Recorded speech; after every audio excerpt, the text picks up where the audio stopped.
Good morning students. Class 9 आपका जो इसके पहले का टॉप चैप्टर था रशियन रेवोल्यूशन वो एंड कर गया।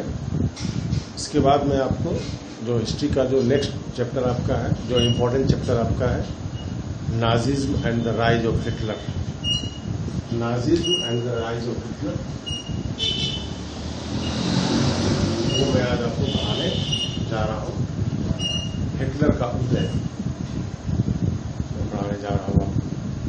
तो सबसे पहले हमें उसका जो फर्स्ट पॉइंट है that is the birth of the Weimar Republic.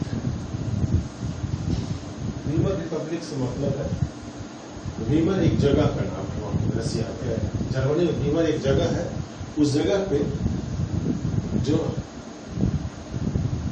Rich state उस जगह पे जो नेशनल असेंबली मीट करके और एक नए तरह के गवर्नमेंट का फॉर्मेशन करती है, उसी का नाम है वीमर रिपब्लिक और इसे हमें पढ़ना है। तो थोड़ा हम चलते हैं पीछे वर्ल्ड वार। जर्मनी आपको 20वीं सेंचुरी में एक पावरफुल कंट्री था और इसने वर्ल्ड वार फर्स्ट और सेकेंड दोनों लड़ा। तो वर्ल्ड वार फर्स्ट में जो इसके जो ग्रुप थे उसमें आप कह सकते हैं उसका नाम था सेंट्रल पावर, और जब ये सेकेंड वर्ल्ड वार में फाइट कर रहे थे तो उसका नाम कन्वर्ट होकर के हो गया एक्सिस पावर। इसमें ग्रुप में कौन कौन थे? जर्मनी, इटली और ऑस्ट्रिया। बाद में सेकेंड वर्ल्ड वार में जापान भी इसकी साइड से शामिल हो गया, इंक्लूड हो गया। कौन कौन थे आप देख लेंगे सेंट्रल पावर या एक्सिस पावर में जर्मनी, इटली, ऑस्ट्रिया और बाद में जापान भी शामिल होगा। शामिल तो और बहुत सारे कंट्री थे, लेकिन ये सारे इंपॉर्टेंट और पावरफुल कंट्री थे। ठीक है। दूसरा जो ग्रुप था आपका वो एलाइज था। उसमें इंग्लैंड, फ्रांस, रशिया और बाद में 1917 में इसमें अमेरिका भी शामिल हो जाता है। तो ये दो ग्रुप में वर्ल्ड वार फर्स्ट लड़ा गया। और आप जैसा कि जानते हैं वर्ल्ड वार फर्स्ट यूरोप की धरती पे, मोस्टली यूरोप की धरती पर लड़ा गया, फिर यूरोप से बाहर भी लड़ा गया है। लड़ने का जो दो ग्रुप थे allies and the central power, इस दोनों के जो लीडर्स, दोनों कंट्री जो इंगेज थे इसमें वार में, दोनों का होप था कि लड़ाई बहुत जल्दी खत्म हो जाएगी और विजय जल्दी मिल जाएगा। इनका सोच था कि 2-4 महीने के अंदर लड़ाई खत्म हो जाएगी और जीत, जिसकी भी जीत हो बहुत जल्दी जीत हो जाएगी। लेकिन ऐसा हुआ नहीं। जैसा कि आप जानते हैं लड़ाई 4 साल तक चला। 1914 to 1918 तक चला लड़ाई। 4 साल तक लड़ाई चला और इस लड़ाई में बड़े पैमाने पे रिसोर्स का खर्च हुए।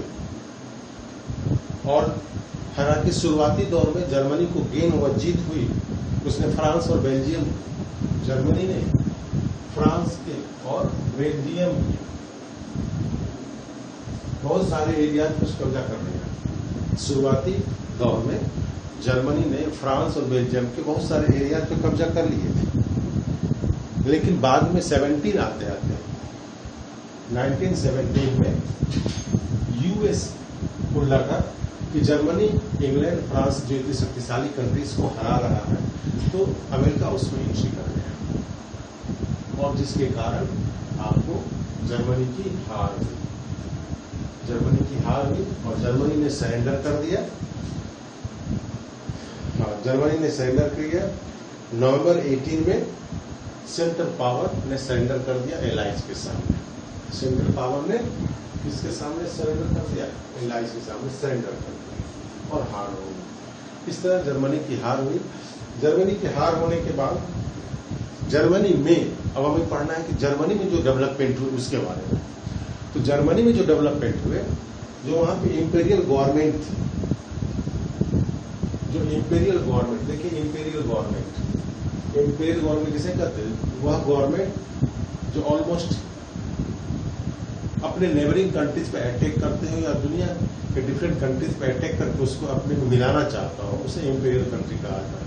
तो जर्मनी भी एक इंपीरियल कंट्री थी। हालांकि ये सभी इंपीरियल कंट्रीज थे, क्योंकि ये इंग्लैंड हमारे देश में शासन कर रहे थे, वो भी इंपीरियल कंट्री थी और जर्मनी भी इंपीरियल कंट्री थी। तो उसकी डिफीट होने के बाद वहां पे एब्डिक्शन ऑफ इम्पेयर, वहां जो इम्पेयर था उसको हटा दिया गया, वो खुद पद छोड़ दिया, हटा दिया गया उसको, इम्पेयर को, शासक को जर्मनी में।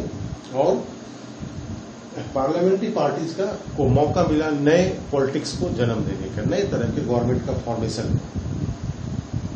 नेशनल असेंबली का फॉर्मेशन किया गया, पार्लियामेंट्री पार्टी नेशनल असेंबली का फॉर्मेशन किया गया।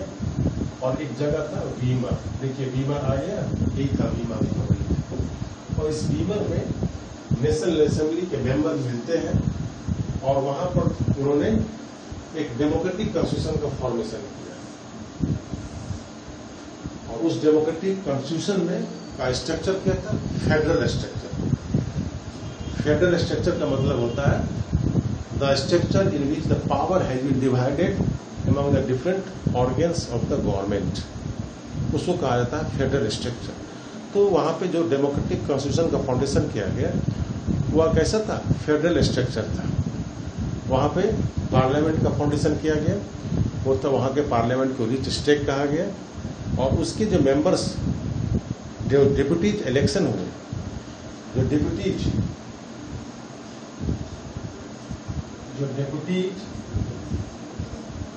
इलेक्टेड हुए, वो यूनिवर्सल वोटिंग सिस्टम है और इवन वोमेन को ही वोटिंग राइट दिया गया। तो इस तरह करके वर्ल्ड वॉर फर्स्ट के बाद रसिया में जो जर्मनी में गवर्नमेंट का जो चेंजेज आए, उसमें न्यू टाइप्स ऑफ गवर्नमेंट का फॉर्मेशन हुआ।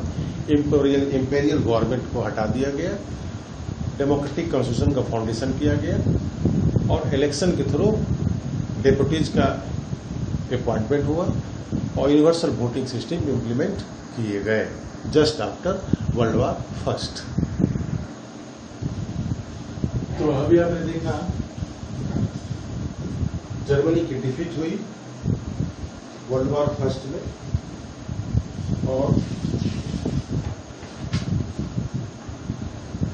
जर्मनी में जो न्यू टाइप्स ऑफ गवर्नमेंट का, इंपीरियल गवर्नमेंट का डिफीट हुआ, न्यू जर्मन पॉलिटी का जन्म हुआ, वीमर रिपब्लिक का फाउंडेशन हुआ, नेशनल असेंबली मिलती है, डेप्यूटीज का इलेक्शन होता है यूनिवर्सल वोटिंग सिस्टम से। लेकिन जो वीमर रिपब्लिक का फाउंडेशन हुआ, ये कहे जो न्यू गवर्नमेंट का फाउंडेशन हुआ, रिपब्लिक का फाउंडेशन हुआ, उसमें आपको जर्मनी की सारी जनता and all the people of the Germany were not ready to accept this decision of defeat of the Germany। वो इसको मानने के लिए तैयार नहीं थे, सारे लोग इसको मानने के लिए तैयार थे। इनका सोच था, जो लोग थे जर्मनी के, उनका थिंकिंग था कि ये जर्मनी की डिफीट और जर्मनी के डिफीट को, लड़ाई में वर्ल्ड वॉर फर्स्ट में जर्मनी के डिफीट को एक्सेप्ट किया किसने? वीमर रिपब्लिक ने एक्सेप्ट करके। जो मीटिंग हुई थी वीमर में और जो allies and the central power के बीच मीटिंग हुई, उस मीटिंग में एक्सेप्ट किया गया कि हाँ जर्मनी वर्ल्ड वॉर के लिए रिस्पॉन्सिबल है। इसको उस देश की जनता मानने के लिए तैयार है। और जो पीस ट्रीटी हुआ जर्मनी एंड यूं कहें आप allies and the central power के बीच जो एक प्रकार से पीस ट्रीटी हुआ, वो पीस ट्रीटी आपको फ्रांस के वर्साइल सिटी में हुआ था। फ्रांस के वर्साइल सिटी में हुआ था, शहर में हुआ था। और ये जो ट्रीटी हुआ वेरी हार्श एंड ह्यूमिलिटी, बहुत जर्मनी के लिए बहुत कठोर और बहुत अपमानजनक समझ किया गया। जो आपको एलाइज थे ग्रुप ऑफ कंट्री, जिसमें फ्रांस, इंग्लैंड, ये सभी ने एक तरह से रसिया ने ह्यूमिलिटी ट्रीटी किया इसके साथ, जर्मनी के साथ, जिसके कारण जर्मनी को भारी क्षति चुकानी पड़ी, बहुत लॉस हुआ जर्मनी को। पीस ट्रीटी में क्या हुआ देखिए, ओवरसीज कॉलोनी, क्योंकि पहले और वर्ल्ड वॉर से पहले जो भी ग्रुप ऑफ कंट्रीज लड़ रहे थे सभी का ओवरसीज कॉलोनी था। जैसा कि आप जानते हैं इंडिया में, इंडिया किसका कॉलोनी था? ब्रिटिश कॉलोनी था। उसी तरह जर्मनी का भी ओवरसीज कॉलोनी था और जहां जहां इसकी कॉलोनी थी उसे इसको छोड़ना पड़ेगा। और वहां पे जो एलाइज की कंट्रीज थे उनका वहां पे दबदबा हो गया, उसमें उनका कंट्रोल हो गया। पहला लॉस हुआ 10% पॉपुलेशन, जो जर्मनी की 10% पॉपुलेशन को दूसरे देश में शामिल होना पड़ा, दूसरे देश ने कब्जा कर लिया। वो कैसे? तो 13% टेरिटरी, जर्मनी का 13% टेरिटरी को कब्जा कर लिया गया एलायंस के कंट्रीज में। तो नेचुरली है, टेरिटरी को कब्जा करेंगे तो उसका पॉपुलेशन भी जाएगा वहां। 75% आयरन ओर जो जर्मनी पे था, जर्मनी में एक फेमस जगह है रिनलैंड, वहां पे आयरन को बड़े पैमाने पे मिलता है। तो उसका 75% आयरन ओर पर कब्जा किसका हो गया? एलाइज कंट्रीज का हो गया, फ्रांस का हो गया।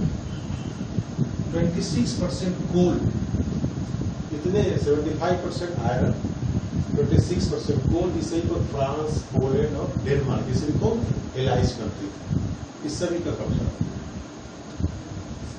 साथ साथ जो एलाइज कंट्री को डर था कि जर्मनी फिर अपने आप को पावरफुल बना करके फिर अटैक कर सकता है, इसलिए इसने क्या किया? जर्मनी को डीमिलिटराइज कर दिया। यहाँ देखिए, डीमिलिटराइज से मतलब है उसके जितने आर्म्स एमुनिशन थे उसको भी उसने कब्जा कर लिया और छीन ले लिया। उसके आर्मी को पावरलेस बना दिया गया जर्मनी के आर्मी, ताकि फिर वो अटैक नहीं कर सके। और जर्मनी को ही रेस्पॉन्सिबल माना गया। जो मीटिंग हुई एलाइज और सेंट्रल पावर की, उसमें जर्मनी को ही रेस्पॉन्सिबल माना गया फर्स्ट वर्ल्ड वॉर के लिए। इसलिए उसे ही कंपनसेशन देना पड़ा, बड़े पैमाने पर इसे कंपनसेशन देना पड़ा। आप देख रहे कंपनसेशन के रूप में क्या इन्हें देना पड़ा?